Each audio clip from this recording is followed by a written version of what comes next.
इस वक्त हमारे साथ बातचीत के लिए उत्तर प्रदेश सरकार में मंत्री दिनेश प्रताप सिंह मौजूद हैं। सर, ऑपरेशन सिंदूर को देश ने देखा कि किस तरह से आतंकी ठिकानों को ध्वस्त किया गया।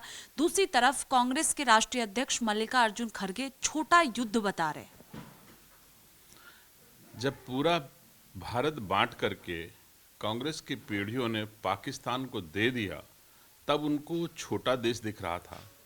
आज उनको छोटा युद्ध दिख रहा है। इतनी उम्र में खड़गे जी सठिया गए हैं। अब उनकी उम्र देश को सही दिशा अथवा देश के विषयों पर अपना पक्ष अथवा पार्टी का पक्ष रखने की स्थिति में, मानसिक स्थिति में खड़गे जी नहीं हैं। बेहतर होता कोई और इस पर चर्चा करे। लेकिन निसंदेह मैं कह सकता हूं कि कांग्रेस की नीतियां आप देखें कि एक तरफ भारत की सेना, भारत का सैनिक देश की बहनों की सिंदूर के प्रतिशोध में जिस स्तर की कार्रवाई की है, इतिहास साक्षी आज तक इतना कभी कोई कर नहीं पाया कि पाकिस्तान के भीतर घुस करके हमारे बहनों के सिंदूर को उजाड़ने वाले लोगों को घर में घुस के मारा।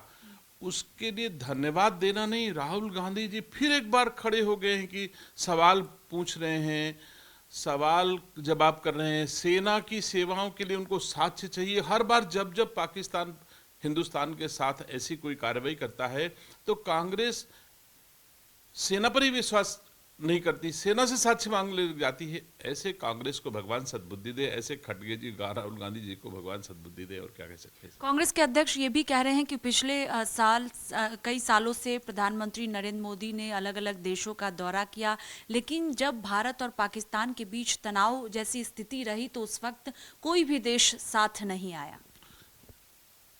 आजाद भारत में चाहे जो जिस सरकार का रिजीम रहा हो, जितना दुनिया के देशों का समर्थन भारत को पहलगाम हमले के बाद मिला है और जितना भारतवासियों का समर्थन मिला है, खड़गे जी तुमसे अच्छे तो ओवैसी हैं।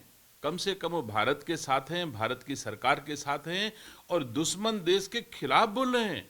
आप तो उनसे भी बदतर स्थिति में हो जो बार बार सवाल उठा रहे हो। तो आप कह रहे हो कि कोई देश नहीं था।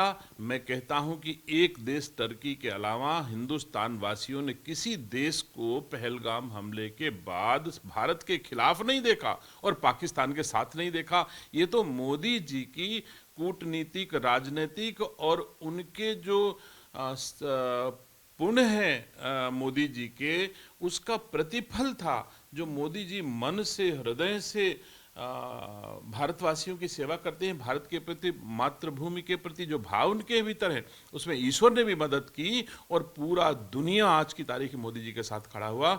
इसके लिए मैं दुनिया के तमाम देशों को धन्यवाद देता हूं। भारत के तमाम आवाम को जो 100% लोग आज की तारीख में मोदी जी के साथ खड़े हो गए हैं।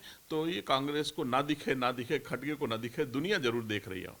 सर, एक और आखिरी सवाल है कि मुरादाबाद से गिरफ्तारी आईएसआई शहजाद की हुई है, जो लगातार संपर्क में आईएसआई के साथ था, और कई इनपुट्स जो हैं वो रामपुर से भी मिल रहे हैं। तो सरकार किस तरह से तत्पर है साजिश रचने को लेकर? ये लोग जो है वो मिले हुए थे और देखिए आप तो सीधा संपर्क उत्तर प्रदेश से निकलकर सामने आ रहा है और पाकिस्तान भेजने का काम भी किया करता था। नहीं, निसंदेह हमारी एजेंसियां अच्छे से काम कर रही हैं। जहां कहीं भी देश के खिलाफ साजिश करने वाले लोग होंगे, उनको ढूंढ ढूंढ के निकालेगी और ढूंढ ढूंढ के उनको उनके खिलाफ सजा दी जाएगी। भारतवासी निसंदेह निश्चिंत रहें। यह मोदी जी का युग है। मोदी जी के युग में किसी को भारत के खिलाफ साजिश करने का अवसर नहीं दिया जाएगा और कोई करता भी है तो उसको कानून के शिकंजे में, कानून के दायरे में वो सजा मिलेगी। बहुत शुक्रिया बातचीत के लिए। कैमरा पर्सन सचिन के साथ स्वाति पाठक, भारत समाचार, दिल्ली।